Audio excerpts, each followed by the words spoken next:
Всем привет! Давно не виделись. Вас когда-нибудь пугала тишина?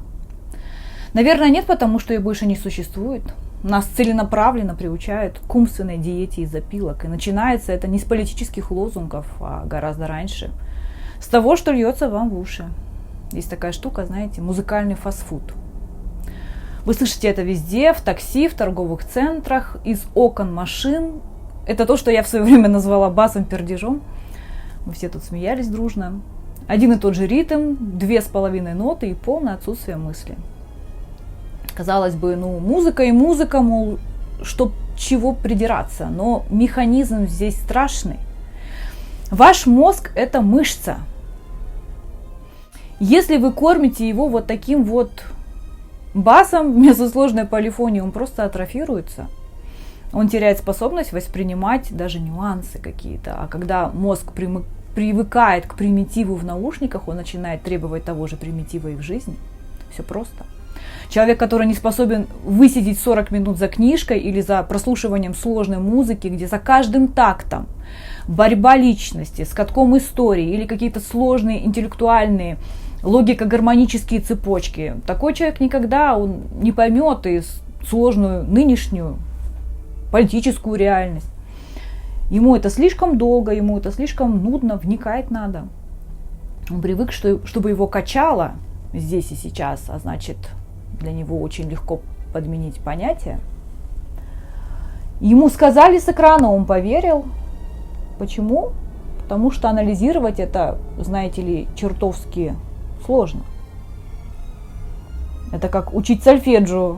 Долго, больно и вообще зачем, если и так сойдет? По рукам научусь. Заметили вы, как в том же российском пространстве, так скажем, 4 года уже насаживается культ старого, культ ветхого. Ответ он на поверхности, это просто настоящая некрофилия культуры. Посмотрите на их праздничные концерты, на то, что крутили на новогодних праздниках. Это же был бесконечный, вымученный советский зомби-ренессанс. Как будто застряли в петле времени, где десятилетиями пережевывают уже труп этой советской эстрады, достают из нафталина старую музыку, старые лица. Почему? Потому что создавать новое – это всегда риск, это тяжело. Это дерзость, это конфликт, это потому что новое искусство требует свободы, а старое, оно же безопасное. Они же с радостью этот труп гримируют, выставляют его на показ. Ой, как хорошо. Вы знаете, что будет через 5, 10, 15 лет? Скорее всего, нет, потому что всех запугали уже.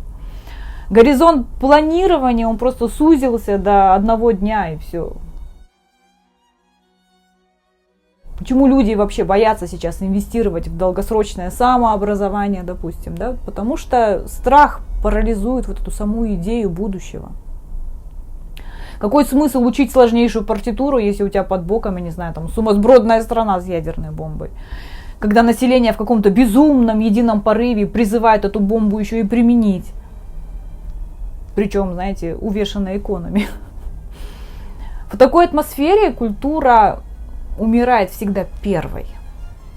Когда ты не знаешь, наступит ли завтра, ты потребляешь самый примитивный контент, просто чтобы что-то там жевалось. Ты становишься человеком-желудком, знаете, человеком-инстинктом.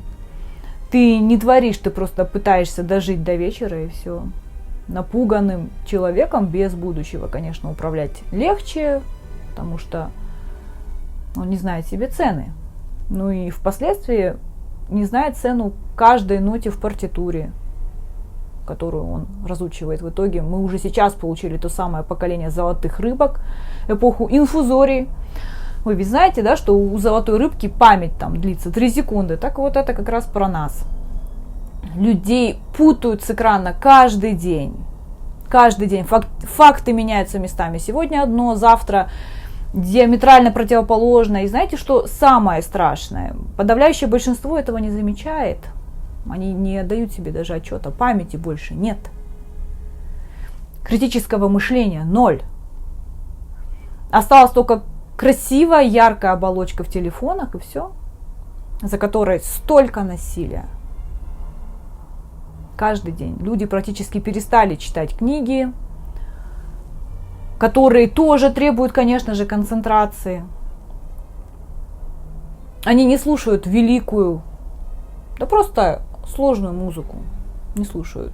Где, знаете, где больше 3 инструментов. Они не анализируют историю, потому что история для них это просто набор картинок из учебника, переписанного вчера вечером. Культура это ваша последняя линия обороны. Это единственный механизм, который не дает вам превратиться в скот. Это ваш личный иммунитет против лжи. Если вы перестали тянуться к сложному, если вы забросили самообразование, если вы позволили убедить себя, что раньше было лучше или не надо умничать, то я вас поздравляю. Процесс превращения завершен. Вы стали частью этого зомби-ренессанса. Поэтому слушайте музыку, которая заставляет вас удивляться или злиться, а не просто качать головой в такт. Либо учитесь анализировать, наверное, создавать свое что-то новое, дерзкое на будущее, чтобы не оставаться слушателями в этом похоронном оркестре. Выбор за вами. Каким будет финал всего этого ужаса, в котором мы живем с 2020 года, зависит от того, что вы сейчас слушаете и что вы сейчас потребляете. Человек, который интересуется новым, саморазвивается, он никогда не станет инструментом разрушения, он не пойдет на войну и не станет ее поддерживать, потому что война, насилие, радость от горя соседей – это абсолютный триумф человека, у которого нет своего внутреннего пространства, и поэтому он пытается, наверное, сожрать чужое. Все это признак интеллектуальной нищеты. Когда не могут создавать, начинают захватывать или уничтожать, если захватить просто не получается.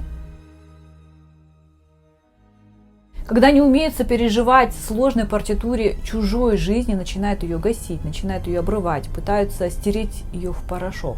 Настоящая культура не будет строить заборы из колючей проволоки или из VPN. Она не будет аплодировать смерти. На этом, наверное, все, потому что нужно включить мозг и хотя бы начать слушать сложную музыку. Всем пока.